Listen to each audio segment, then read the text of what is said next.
இல்ல பெரிய எதிர்பார்ப்பு இந்த படத்துக்கு. நேத்து கூட மலேசியாவில ஒருத்தர் வந்தார். அவர் கேட்கிறப்ப மலேசியாவுல மட்டும் கிட்டத்தட்ட 100 தியேட்டர்ல ரிலீஸ் பண்றாங்க. இதுவரைக்கும் அதிகமான தமிழ் படம் அப்படின்றாங்க. 100 தியேட்டர் ப்ரமோஷன் கிட்டத்தட்ட ஒரு மாசமா பண்ணிட்டு இருக்கோம். மால்ல இந்த மாதிரியான பொது இடங்கள்ல அந்த கூலியோடைய அந்த பேச்செல்லாம் கொடுத்து பெரிய அளவுல அந்த படத்தை மாலிக்ங்கிறத வாங்கியிருக்காரு போல. ரத்தோ மாலிக் பெரிய அளவுல பிசினஸ் பண்ணிட்டு இருக்காரு. ஏன்னா கபாலி படத்துக்குலாம் ஃபிளைட்லயே பண்ணாங்க. ஆமா, மலேசியாவில் ரஜினிகாந்துக்கு ஒரு பெரிய ஃபேன் பேஸ் இருக்கு. அன்னைக்கு பார்த்தீங்கன்னா மலேசியா பிரசிடென்ட்டே வந்து ஏர்போர்ட்ல வந்து ரிசீவ் பண்ணதெல்லாம் பார்த்துருப்போம். அந்த மாதிரி மலேசியாவில் பெரிய ஃபேன். நம்மளோட இந்த 1 hour 50,000 அப்படின்னு இந்த ரேஷியோலயே போச்சுன்னா 3 நாளைக்கு வந்து படம் வந்து அட்வான்ஸ் புக்கிங் ஆயிரும். அதுக்கெல்லாம் வந்து ஒரு பெரிய விஷயம். வேற ஒரு லாங்குவேஜ்ல வேற ஒரு மாநிலத்தில் 3 நாள் அட்வான்ஸ் புக்கிங்ல, அதுவும் கேரளா மாதிரியான மாநிலங்களில் போகுது. அப்போ இப்போ கேரளாவில் மழை காலம் வேற, ஜூன் ஜூலை ஆகஸ்ட் வரைக்கும் இப்போ மான்சூன் டைம் வரும். அப்படி இருந்தும் கூட அட்வான்ஸ் புக்கிங்ல போகுது அப்படிங்கிறது ஒரு பெரிய விஷயமா பார்க்கப்படுது. நிறைய அட்வான்டேஜான கேமரா அதெல்லாம் யூஸ் பண்ணியிருக்காங்க. படம் பார்க்குற அவ்வளோ கிளாரிட்டியாக இருக்குது படம். இல்லை எல்லாரையும் வந்து ரொம்ப நிறையா காமிச்சிருக்காங்க. ரஜினிகாந்த் நிறைய இடங்களில் டிஏஜிங் பண்ணியிருக்காங்க. ஒரு சின்ன வயசு பழைய மிஸ்டர் பாரத் தளபதி மாதிரியான டிஏஜிங்லாம் சில காட்சிகள் இருக்குது. அதெல்லாம் பார்க்குறப்ப ரொம்ப சர்ப்ரைஸாக இருக்கும் படத்துலங்கிறாங்க. குவாலிட்டி வைஸ் படம் நல்லா இருக்குது. சவுண்ட் வந்து இப்போ தான் அணிவந்து கடைசி நிமிடம் வரைக்கும், கடைசி நாள் வரைக்கும் 13ஆம் தேதி வரைக்கும் பண்ணுவார் போல. அதனால இந்த கான்செர்ட் கேன்சல் பண்ணிட்டாரு. இந்த மாதிரி பரபரப்பான வேலைகள்லாம் அவர் விட்டுட்டு இந்த முழுவதுமாக இந்த படத்தை பண்ணிட்டு பெரிய படம் 1000 கோடி அசல் அடிக்கும் அப்படி இப்படின்னு சில தயாரிப்பாளர்கள் பேசுறது, டைரக்டர் பேசுனதெல்லாம் கூட படத்தில் செட்பேக் ஆச்சு. அதனால கூட அவங்க பயந்துருக்கலாம். வேண்டாம், எதுக்கு வம்பு, நாளைக்கு வந்து திருப்பி போட்டு அடிச்சா என்ன.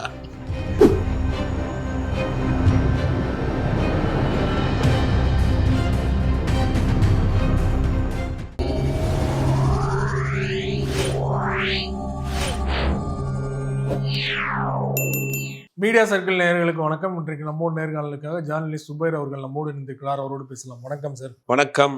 கூலி திரைப்படம் ஆகஸ்ட் 14ஆம் தேதி வெளியாக இருக்குது. தமிழ்நாட்டில் இப்போ நம்ம பேசிட்டு இருக்க நேரத்தில் டிக்கெட் புக்கிங்லாம் ஓப்பன் ஆகிருக்கு சூழலில் காலையில் மற்ற மாநிலங்களில் ஓப்பன் ஆயிடுச்சு. குறிப்பாக கேரளாவில் பார்த்தீங்கன்னா ஓப்பன் பண்ண 1 மணி நேரத்திலேயே 50,000 டிக்கெட் வந்து விற்று தீர்ந்துருக்கு. எப்படி பார்க்குறீங்க இந்த விஷயங்கள்? இல்லை பெரிய எதிர்பார்ப்பு இந்த படத்துக்கு. நேற்று கூட மலேசியாவில ஒருத்தர் வந்தார். அவர் கேட்குறப்ப மலேசியாவில் மட்டும் கிட்டத்தட்ட 100 தியேட்டரில் ரிலீஸ் பண்ணுறாங்க. இது வரைக்கும் அதிகமான தமிழ் படம் அப்படின்றாங்க. 100 தியேட்டரு ப்ரமோஷன் கிட்டத்தட்ட ஒரு மாசமா பண்ணிட்டு இருக்கோம். மால்ல இந்த மாதிரியான பொது இடங்கள்ல அந்த கூலியோடைய அந்த பேச்செல்லாம் கொடுத்து பெரிய அளவில் அந்த படத்தை மாலிக்ங்கிறத வாங்கியிருக்காரு போல. ரத்தோ மாலிக் பெரிய அளவில் பிசினஸ் பண்ணிட்டு இருக்காரு. ஏன்னா கபாலி படத்துக்குலாம் ஃபிளைட்லயே பண்ணாங்க. ஆமா, மலேசியாவில் ரஜினிகாந்துக்கு ஒரு பெரிய ஃபேன் பேஸ் இருக்கு. அன்னைக்கு பார்த்தீங்கன்னா மலேசியா பிரசிடென்ட்டே வந்து ஏர்போர்ட்ல வந்து ரிசீவ் பண்ணதெல்லாம் பார்த்துருப்போம். அந்த மாதிரி மலேசியாவில் பெரிய ஃபேன். இப்போ என்னன்னா இந்த படத்துக்கு பெரிய ப்ரொமோஷன் கிட்டத்தட்ட ஒரு 15 நாள் ஒரு மாசமா ப்ரொமோஷன் இறங்கியிருக்காங்க. 100 தியேட்டர்ல ரிலீஸ் ஆயிருக்காங்க. அட்வான்ஸ் புக்கிங் அங்கேயும் இந்த மாதிரி ஃபர்ஸ்ட் டே ஃபர்ஸ்ட் ஷோலாம் எகிரி பிச்சுக்கிட்டு போகுது அப்படிங்கிறாங்க. இப்போ கேரளாவில் 1 மணி நேரத்தில் 50,000 டிக்கெட்டுங்கிறது வேற ஒரு லாங்குவேஜில் வேற ஒரு ஸ்டேட்டில் ஒரு படத்துக்கு வந்து 1 மணி நேரத்துக்கு 1 மணி நேரம் நீங்கள் ரேஷியோ வச்சு பார்த்தீங்கன்னா ஏறக்குறைய எனக்கு தெரிஞ்சு 3 நாள் ஃபுல்லாயிரும்னு நினைக்கிறேன். ஆமாம், 3 நாள் வந்து கம்பல்சரியாக வந்து அட்வான்ஸ் புக்கிங்கில் ஃபுல்லாயிரும். டிக்கெட் புக்கிங்லேயே 1 கோடி ரூபா கிராஸ் அப்படின்னு போட்டிருந்தாங்க. ஆமாம், அதுவே பெரிய விஷயம். என்னன்னு தெரியல, இந்த படத்துக்கு ஆரம்பிச்சதுலேருந்து நாளுக்கு நாள் வந்து ஒரு பெரிய எதிர்பார்ப்பு கூடிட்டு இருக்கு. பொதுவாக கேரளா பொறுத்த வரைக்கும் விஜய் படத்துக்கு தான் அதிகமான எதிர்பார்ப்பு இருக்கும். ஆனா இந்த படத்துக்கு அதிகமான எதிர்பார்ப்பு விஜய் படத்தை விட இந்த படத்துக்கு இந்த படத்துக்கு அதிகமாக எதிர்பார்ப்பு. எனக்கு நம்மளோட இந்த 1 hour 50,000 அப்படின்னு இந்த ரேஷியோலயே போச்சுன்னா 3 நாளைக்கு வந்து படம் வந்து அட்வான்ஸ் புக்கிங் ஆயிரும்.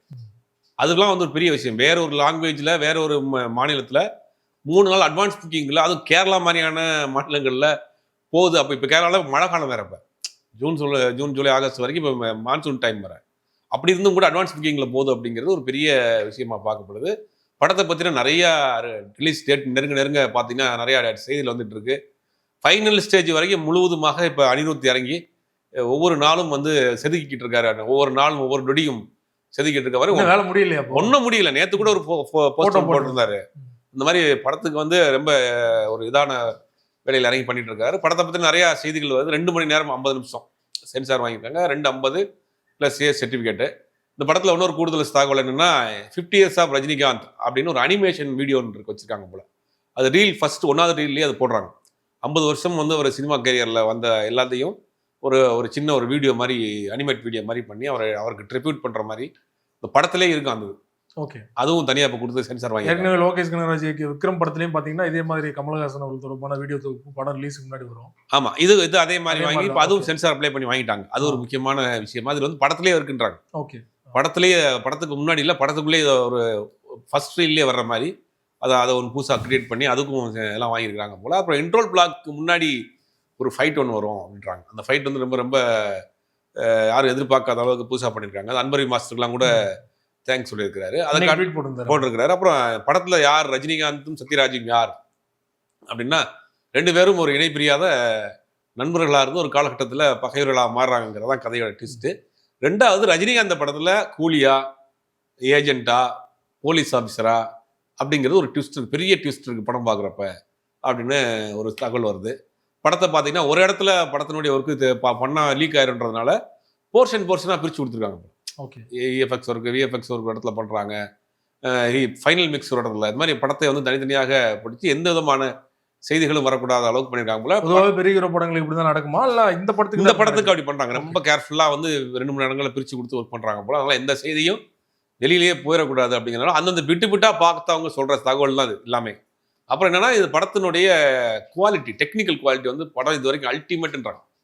நிறைய அட்வான்டேஜான கேமரா அதெல்லாம் யூஸ் பண்ணியிருக்காங்க. படம் பார்க்குற அவ்வளோ கிளாரிட்டியாக இருக்குது படம். அதில் எல்லாரையும் வந்து ரொம்ப நிறையா காமிச்சிருக்காங்க. ரஜினிகாந்த் நிறைய இடங்களில் டிஏஜிங் பண்ணியிருக்காங்க. ஒரு சின்ன வயசு பழைய மிஸ்டர் பாரத், தளபதி மாதிரியான டிஏஜிங்லாம் சில காட்சிகள் இருக்குது. அதெல்லாம் பார்க்குறப்ப ரொம்ப சர்ப்ரைஸாக இருக்கும் படத்துலங்கிறாங்க. குவாலிட்டி வைஸ் படம் நல்லா இருக்குது. சவுண்ட் வந்து இப்போ தான் அணிவந்து கடைசி நிமிடம் வரைக்கும், கடைசி நாள் வரைக்கும் 13ஆம் தேதி வரைக்கும் பண்ணுவார் போல. அதனால அந்த கான்செர்ட்டை கேன்சல் பண்ணிட்டாரு. இந்த மாதிரி பரபரப்பான வேலைகள்லாம் அவர் விட்டுட்டு இந்த முழுவதுமாக இந்த படத்தை பண்ணிட்டு இருக்காரு. நான் கடைசி நேரத்தில் பண்ணும்போது அது கரெக்டான அவுட் கிடைக்கும் நீங்க நினைக்கிறீங்களா? நான் அவசரமா பண்ணும்போது இல்லை, அது சன் பிக்சர்ஸ் மாதிரியான ஆள்லாம் 10-12 வாங்கிடுவாங்க. போதும், நீ இழைச்சதெல்லாம் போதும், பெட்டியை கொடுன்னு வாங்கிடுவாங்க. ஏன்னா அவங்களுக்கு தெரியும் எது ப்ராசஸ் பண்ணணும்ல. வாங்கின சவுண்டை ப்ராசஸ் பண்ணி மிங்கிள் பண்ணி அதை வந்து கியூப் கொடுக்கணும், யூஎஃப்ஓ கொடுக்கணும், அப்புறம் எல்லா ஊருக்கும் அந்த இது போய் சேரணும், அந்த சிக்னல் கரெக்டாக இருக்கணும். இந்த டெக்னிக்கல் வேலைகள் நிறையா இருக்குது, அதுக்கு பிறகு நிறையா இருக்குது. அதனால் கண்டிப்பாக அதெல்லாம் வந்து அவ்வளோ சீக்கிரம் விட மாட்டாங்க. ஒரு 10 தேதி 11 தேதிக்குள்ளே எல்லா வேலையும் முடிச்சுட்டு ஃபைனல் அவுட் எடுத்துருவாங்க. இந்தியில் பெரிய சூப்பர் ஸ்டார் ஆமீர் கான் அவர்கள் தான். இந்த ஆடியோ லான்ச்லேயே பார்த்தோம், ரஜினி அவர்களுடைய காலில் விழுந்தது தான் எல்லோருமே ஆச்சரியப்படுத்தியது. வார் 2 படம் வரனால ஐமேக்ஸில் வந்து அவங்க ஏற்கனவே அக்ரிமெண்ட் போட்டாங்க. ஸோ அதனால சில பாதிப்பு ஏற்படும் கூலிப்படத்துக்கு அப்படின்னு சொன்ன நிலையில் ஆமீர் கான் அவர்களே டைரெக்டாக பேசி ஏதோ சுமூகமாக முடிச்சிட்டார் அப்படிங்கிற மாதிரியான தகவல். சவுத் இந்தியாவை பொறுத்தவரைக்கும் வார் வந்து ஒரு பெருசாக வந்து எனக்கு தெரிஞ்ச தாக்கத்தை ஏற்படுத்தாது. கேரளாவில் ஆந்திராவில் மட்டும்தான், ஆந்திராவில் மட்டும்தான் அது சின்னதாக இருக்கும். அது என்ன சொல்கிறாங்கன்னா, இப்போ அதில் வந்து ஒரு செகண்ட் ஹாஃபில் தான் மெயினான போர்ஷன் வர்றாரு. அவர் ஓகே, மெயின் படம் வந்து இவர் தான் வர்றாரு. அதனால் வந்து படத்தில் ஹிருத்திக் ரோஷன் தான் மெயின் ஹீரோ. செகண்ட் ஹாஃபில் தான் ஜூனியர் என்டிஆர் வர்ற மாதிரி இருக்குது. அதனால் வந்து பெருசாக வந்து அங்கே பாதிப்பு இருக்காது. 2வது தெலுங்குலேயும் ஆந்திராவிலையும் தெலுங்கானாவிலையும் அந்த படத்துக்கு பற்றின ஒரு பெருசாக எதிர்பார்ப்பு இல்லை அப்படிங்கிறாங்க. 2வது ஆந்திரா தெலுங்கானா வாங்கினது நாகார்ஜுனா. இங்கே எப்படி நம்ம இங்கே சில பேர் இருக்கிறாங்களோ அதே மாதிரி ஆந்திராவில் அந்த ஊரில் அவர் பெரிய கை, அவரை மீறி தியேட்டர்லையோ மற்ற விஷயங்கள்லாம் பண்ண முடியாது. அதனால் பெருசாக பாதிப்பு வராது.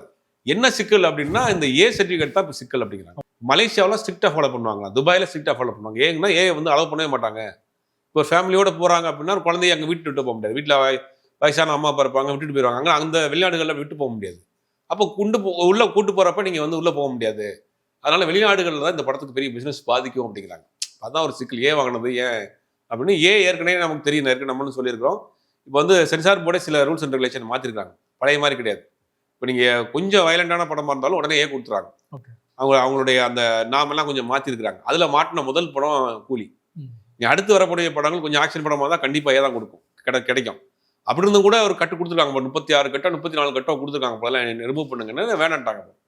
வேண்டாம், இதை வந்து நம்ம வந்து அப்படியே போடலாம், நான் அதெல்லாம் கட் பண்ணோன்னா படத்தில் வந்து ஸ்பீடு போயிடும், விறுவிறுப்பு இருக்காதுங்கிறதுனால வேணான்ட்டாங்க போல.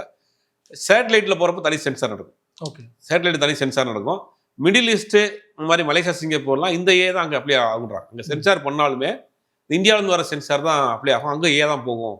அதனால் அது கொஞ்சம் பாதிக்கும். தமிழ்நாட்டை பொறுத்த வரைக்கும் பெருசாக பாதிப்பு இருக்காது. குறிப்பாக பார்த்தீங்கன்னா, நாகார்ஜுனா முதல் முறையாக இந்த படத்தில் வந்து வில்லன் நடிக்கிறாரு. இன்னொரு பக்கம் ஒரு காலகட்டத்தில் ரஜினிகாந்த் அவர்கள் பாலிவுட்டில் முயற்சி பண்ணும் பெரிய அளவில் அவரால் வெற்றியை கொடுக்க முடியல. ஆனால் கடந்த படத்தில் பார்த்தீங்கன்னா அமிதாப் பச்சன் நடித்தார், அதுக்கப்புறம் ஜாக்கி ஷெராஃப் நடித்தார், இப்போ ஆமீர் கானே நடிக்கிறாருன்னா எப்படி ரஜினிகாந்த்னால எல்லாரும் ஒத்துக்கிட்டாங்களா? எப்படி, என்ன காரணம்? ரஜினிகாந்த்ங்கிறதுக்கு ஒரு காரணம் தான், வேற எதுவும் காரணமும் கிடையாது. 2வது அவங்கெல்லாம் புக் பண்ணுறது ஒரு பான் இண்டியா மூவியாக காட்டுறதுக்காக பண்ணுறாங்க. பான் இண்டியா மூவி அவங்களுக்கே தெரியும் இல்லையா, நம்மளோட போர்ஷன் வந்து எப்படியும் கொஞ்சமாக தான் இருக்கும். ஆனாலும் அவங்க அந்த படத்தில் நடிச்சா அவங்களுக்கு என்ன ஒரு சம்பளம் தான். ஓகே, மெயின் ரீசன் சம்பளம். கேட்குற சம்பளத்தை கொடுப்பாங்க, பெரிய பட்ஜெட்டு. ரஜினிகாந்த்ங்கிற ஒரு ஸ்டார் இருக்கிறாரு, இன்னைக்கு இந்தியா முழுக்க தெரியப்பட்ட ஒரு நடிகர். அவர் படத்தில் நடிக்கிறதுனால அவங்களுக்கு வந்து பெருசாக ப்ரெஸ்டீஜ்லாம் வராது. ஏதாவது கேட்குற சம்பளம் கொடுப்பாங்க, வேற ஒன்றுமே கிடையாது. பெரிய சிம்பிளான விஷயம் தான் இது. ஒரு பெரிய படம், பெரிய நடிகர், கேட்குற சம்பளம், ஓகே பண்ணுவோம் அப்படிங்கிறதுனால பண்ணுறாங்க. குறிப்பா சன் பிக்சர்ஸ் தரப்புல இருந்து ப்ரொமோஷன்லாம் வந்து பெரிய லெவலுக்கு பண்ண வேணாம் அப்படின்னு சொன்னதா ஒரு தகவல் வருது. ஆடியோ லான்ச் முன்னாடி வந்து லோகேஷ் கனகராஜ் நிறைய இன்டர்வியூ கொடுத்திருந்தாரு. ஆனா ஆடியோ லான்ச்சுக்கு அப்புறம் பாத்தீங்கன்னா பெருசா யாரும் கொடுக்கல. ஸோ ப்ரொமோஷன் பண்ண வேணாம் அப்படின்னு முடிவு பண்ணாங்களா? இல்ல இதுவே ஏகப்பட்ட ப்ரொமோஷன். படம் வாங்கினவங்க ஒருத்தவங்க தனித்தனியா ப்ரொமோஷன் பண்ணிட்டு ஏன்னா இருக்காங்க. படம் நெருக்கத்துல தானே ப்ரொமோஷன் தேவைப்படும். ஏன்னா கிட்டத்தட்ட ஒரு வாரத்துக்கு முன்னாடியே 10 நாளைக்கு முன்னாடி ஆடியோ லான்ச் முடிஞ்சிருச்சு. ஆனால் அதுக்கப்புறமா ப்ரொமோஷன் எதுவுமே பண்ணாத போது இல்ல அது 14ஆம் தேதிங்கிறது வந்து பயங்கர ரெஜிஸ்டர் ஆச்சு. அதர் ஸ்டேட்ல 1 மணி நேரத்துல 50,000 டிக்கெட் வித்துட்டு இருக்கும் போது இந்த இடத்துல எந்த அளவுக்கு இந்த படத்துக்கு ப்ரொமோஷன் இருக்கு. மலேசியா வாங்கின டிஸ்ட்ரிபியூட்டர் அவர் அங்க பண்றாரு. கர்நாடகா வாங்கின டிஸ்ட்ரிபியூட்டர் அமேசானோட டைய போட்டு நீங்க என்ன வாங்கினாலும் கூலி படத்தோட ரேப்பர் எல்லாம் வீட்டுக்கு போகுது ஜாம. இந்த பக்கம் ஆந்திரா தெலுங்கானா வாங்கின நாகார்ஜுன அங்க அவர் ஒரு பக்கம் பண்ணிட்டு இருக்காரு. தமிழ்நாடு வாங்கினவங்க இது வரைக்கும் பண்ணி அவங்க வந்து ரொம்ப ஒரு மிரண்டு போயிருக்காங்க. ஓவர் ஹைப் கொடுத்து உள்ள கொண்டு வந்துட்டு ஏதாவது படம் வேற மாதிரி இருந்துச்சுன்னா நம்ம டோட்டலா வந்து இதாயிரும் அப்படிங்கிறதுக்கு அவங்க பயப்படுறாங்க. அதனால இருக்கிறது ஒவ்வொரு எதிர்பார்த்ததை விட அதிகமான ப்ரொமோஷன் ஹைப் இந்த படத்துக்கு ஆட்டோமேட்டிக்காவே வந்துருச்சு. அப்படிங்க அடுத்த கட்டத்துக்கு வேணாம் அப்படிங்கிறத அப்படி ஸ்டாப் பண்ணி வச்சிருக்காங்க. இன்னொரு காரணம் தக் லைஃப் வந்து பெரிய அளவுல ப்ரொமோஷன் பண்ணி பெரிய அளவுல பேக் ஃபயர் ஆயிடுச்சு. ஸோ அந்த ரீசன் ஒரு காரணமா சொல்லப்படுது இல்லையா? இல்ல சார், பெரிய படம் 1000 கோடி அசூல் அடிக்கும் அப்படி இப்படின்னு சில தயாரிப்பாளர்கள் பேசுறது, டைரக்டர் பேசுனதெல்லாம் கூட படத்துல செட்பேக் ஆச்சு. அதனால கூட அவங்க பயந்துருக்கலாம். வேண்டாம் இது எதுக்கு வம்பு, நாளைக்கு வந்து திருப்பி போட்டு அடிச்சாங்கன்னா வேற மாதிரி பேசுவாங்க. அதனால இப்ப இருக்கிற வரைக்கும் அப்படி இருக்கட்டும் அப்படிங்கிறதுனால அப்படி வச்சு. இப்போ காலைல ஆரம்பிச்ச கேரளாலே பார்த்தீங்கன்னா புக்கிங் வந்து 1 மணி நேரத்தில் கிட்டத்தட்ட 50,000 டிக்கெட் வித்துருக்குன்னா தமிழ்நாட்டில் ஓப்பன் பண்ணோன்னா எல்லாம் எதிர்பார்த்துட்டு இருப்பாங்க இல்லையா? அதோட வந்து சாதனை படிச்சிருமா? இல்ல சர்வர் உட்காகுமாங்கிறது தெரியல. இப்போ காலையில இருந்தே இன்னைக்கு நிறைய பேர் நண்டே கேட்டாங்க. இன்னைக்கு கூலி டிக்கெட் நீ என்ன எப்போ ஓப்பன் பண்றாங்க இன்னைக்குன்னு கேட்டுட்டு இருக்காங்க. அப்படிங்கும்போது ஒட்டு மொத்தமா போய் புக் மை ஷோவில் மொத்தமா போய் லாக் பண்ணாங்கன்னா சர்வர் ஹேங் ஆகிடுமா என்னங்கிறது கூட தெரியல. அந்த அளவுக்கு எதிர்பார்ப்புகள் அதிகமா இருக்கு. இந்த பக்கம் பாத்தீங்கன்னா இயர்லி மார்னிங் ஷோ கிடைக்குமாங்கிறது ஒரு பெரிய சந்தேகமா இருக்கு. எல்லாரும் எதிர்பார்க்குறாங்க. கர்நாடகாவில் கொடுத்த கர்நாடகா 5 மணிக்கே ஷோ. கர்நாடகாவில் காலை 5 மணிக்கு ஷோ போட்டாங்கன்னா 8 மணிக்கெலாம் ஃபர்ஸ்ட் FTFS போட்டுடலாம். தமிழ்நாட்டில் 5 மணி ஷோ கொடுப்பாங்களான்னு தெரியல. ரஜினிகாந்த் அவர்கள் கொஞ்சம் நெருக்கமாக இருக்கிறாரு எல்லாரோடையும். சன் பிக்சர்ஸ் படம், அதனால இந்த படத்துக்கு ஏன்னா இந்த படத்துக்கு கொடுத்தா இது ஒரு முன்னுதாரணமாக போயிடும். அது ஒரு சிக்கல் இருக்கு. கிடைச்சா ஒரு பெரிய ஓப்பனிங் தான் அந்த படத்துக்கு. அதையும் தாண்டி மல்டிப்ளெக்ஸில் பார்த்தீங்கன்னா இந்த கார்பரேட் டிக்கெட்ஸ்லாம் மொத்தமாக புக் பண்ணுறதுனால சாதாரண மக்களுக்கு டிக்கெட் கிடைக்கிறது இல்லை. பெரிய குரோ படங்கள் தொடர்ச்சியாக பிரச்சனை வருது இல்லையா? இந்த படத்துக்கு அதை நீடிக்க நினைக்கிறேன். இல்லை ஒரு என்ன பியூட்டின்னா 14 15 இன்னும் 3 நாள் தொடர்ந்து லீவ் வருது. இந்த லீவ் வர்றதுனால என்ன பண்ணுறாங்கன்னா சில கார்பரேட் கம்பெனிஸ் என்ன பண்ணுறாங்கன்னா இப்பயே மொத்தமாக பல்க் புக்கிங் ஒன்று பண்ணியிருக்காங்க போல. அப்படிங்கும்போது காமன் ஆடியன்ஸ் கிடைக்கிறதுக்கு கொஞ்சம் கஷ்டம் தான். ஆன்லைனில் வாங்குறது கஷ்டம் தான். ஒரு கண் துடைப்புக்காக போடுவாங்க. கண் துடைப்பு போட்டு பெரிய பெரிய மால் எல்லாம் வந்து மொத்தமாக முடிச்சுடுவாங்க. ஆனால் ஆல்மோஸ்ட் உங்களுக்கு சிட்டி தவிர சென்னை சுற்றி இருக்கக்கூடிய மப்சல் ஏரியாவிலையும் போடுவாங்கல்ல, சின்ன சின்ன தேட்டர் சிங்கிள் ஸ்கிரீன்லாம் ஓடுமே, அங்கதான் கிடைக்கும். இந்த மல்டிப்ளெக்ஸ்ல வந்து மொத்தமாக கார்பரேட் புக் பண்ணிடுவாங்கன்னு நினைக்கிறேன். ஓகே. ஓவர்சீஸ்லயும் பாத்தீங்கன்னா புக்கிங் ஓப்பன் ஆயிடுச்சு. ஓவர்சீஸ்ல வந்து ஏற்கனவே பாத்தீங்கன்னா பல கோடி ரூபாய்க்கு வந்து ரஜினி படத்துக்கு இல்லாத அளவுக்கு இதுக்கு சேல்ஸ் ஆயிருக்கு, ப்ரீ புக்கிங்லாம் ஆயிருக்கு சொன்னாங்க இல்லையா? ஸோ இதுவுமே பெரிய சாதனையா இருக்கு. இல்லை பெரிய சாதனை தான். கிட்டத்தட்ட யூஎஸ்ல மட்டுமே 180 198 ரூபா போட்டிருக்காங்க போல. நாம வந்து இந்த தகவல் வந்து ஒரு 4 நாளைக்கு முன்னாடி ஒரு தகவல் 6 கோடி ரூபா வரைக்கும் இது வரைக்கும் புக்கிங் ப்ரீ புக்கிங்கே ஆயிருக்கு. இப்போ நெருங்க கொஞ்சம் அதிகமாக போயிருக்கும். ப்ரீ புக்கிங்கே கிட்டத்தட்ட ஒரு 10 கோடி ரூபா கிட்ட யூஎஸ்ல வந்திருக்கு அப்படிங்கிறதுலாம் பெரிய விஷயம். அது மாதிரி மலேசியா, சிங்கப்பூர், UK இந்த மாதிரி இந்தியாவிலேயே பல ஸ்டேட்லேயும் இந்த மாதிரி பெரிய லெவலில் போயிட்டு இருக்கு. எனக்கு இந்த 1000 கோடிங்கிறது இந்த படம் நெருங்கிருமோங்கிற மாதிரி தான் தோணுது. ஏ சர்டிஃபிகேட் இல்லைன்னா உறுதியாக சொல்லலாம். ஏ சர்டிஃபிகேட் தான் இப்போ ஒரு பெரிய சிக்கல். ஏ சர்டிஃபிகேட்னா அப்ராட்ல வந்து ஸ்ட்ரிக்டாக ஃபாலோ பண்ணுவாங்க. அந்த 18 வயசுக்கு கீழே உள்ள ஆட்கள் உள்ள விட மாட்டாங்க. இப்போ அதுதான் படத்துக்கு பெரிய சிக்கல். ஏன் அவ்வளோ பெரிய வேலையை பண்ணாங்க? என்ன சொல்கிறாங்கன்னா பிஸ்னஸ் சைடில் விசாரிக்கிறப்ப என்ன சொல்கிறாங்கன்னா ஒரு கண்டிப்பாக 20 to 30% இந்த ஏ வாங்கினதுனால அவங்க லாஸ். ஒட்டுமொத்த பிஸ்னஸில் அவங்களுக்கு வந்து ஒரு 20 to 30% மேலே அவங்க லாஸ் வரும். லாஸ்ன்னு தெரிஞ்சே இந்த படத்துக்கு ஏ வாங்கியிருக்கிறாங்க. ஏன்னா ஏ அந்த முக்கியமான அவங்க எடுக்க சொன்ன போர்ஷன்லாம் எடுத்தால் படத்தினுடைய விறுவிறுப்பு போயிருங்கிறதுக்காக வச்சிருக்கிறாங்க. அவங்க இந்தியா மட்டும் டார்கெட் பண்ணுறாங்க. அந்த ஏ இல்லாமல் இருந்ததுன்னா இந்த படத்துக்கு 30% மேலே அவங்க லாபம் அதிகமாக வந்திருக்கும் அப்படின்ற மாதிரி பிஸ்னஸ் சைட்லேருந்து விசாரிக்கிறப்ப சொல்கிறாங்க. ஆனால் ஓவர்சீஸில் இதை கொஞ்சம் ஸ்ட்ரிக்டாக ஃபாலோ பண்ணுவாங்க. அது இல்லைன்னா ஈஸியாகவே 1000 கோடி அடிச்சிடும். கண்டென்ட் வைஸ் எப்படி இருக்குன்னு பார்க்குறப்ப ஓரளவுக்கு ஓகே அப்படின்னா அந்த படம் கண்டிப்பாக 1000 கோடி அடிக்கும். பிஸ்னஸில் கலாநிதி மாறன் அவர்களை அடிச்சுக்க முடியாது. ரஜினிகாந்த் அவர்களும் பார்த்தீங்கன்னா இங்கே இருக்கிற அரசும் சரி மத்திய அரசும் சரி எவ்வளோ நெருக்கமாக இருக்கான்னு தெரியும். ஸோ இதை முன்கூட்டியே கணிக்க தவறிட்டாங்களா ஏ சர்டிஃபிகேட் அப்படிங்கிறது? இல்லை வேற இன்னைக்கு அதான் சொல்கிறேன். இந்த படத்துக்கு வந்து அவங்க பிளானே பண்ணல. இந்த படம் வந்து சென்சார் போர்டு வந்து ரூல்ஸ் அண்ட் ரெகுலேஷன் மாற்றிட்டான். சில இப்போ வந்து கொஞ்சம் லைட்டாக வயலண்டாக இருந்த வயலண்ட் படமாக இருந்தால் கூட உடனே வந்து சென்சாரில் வந்து இப்போ ஏ கொடுத்துறாங்க. அந்த சென்சாரில் அவங்க ரூல்ஸ் அண்ட் ரெகுலேஷனை மாற்றின முதல் படம் கூலி. ஓகே. இதுக்கு முன்னாடி அவங்க மாற்றாமல் இருந்தால் கூட இந்த படத்துக்கு யூஏ கூட வாங்கியிருப்பாங்க. ஏ வர்றதுக்கு வாய்ப்பு இல்லை.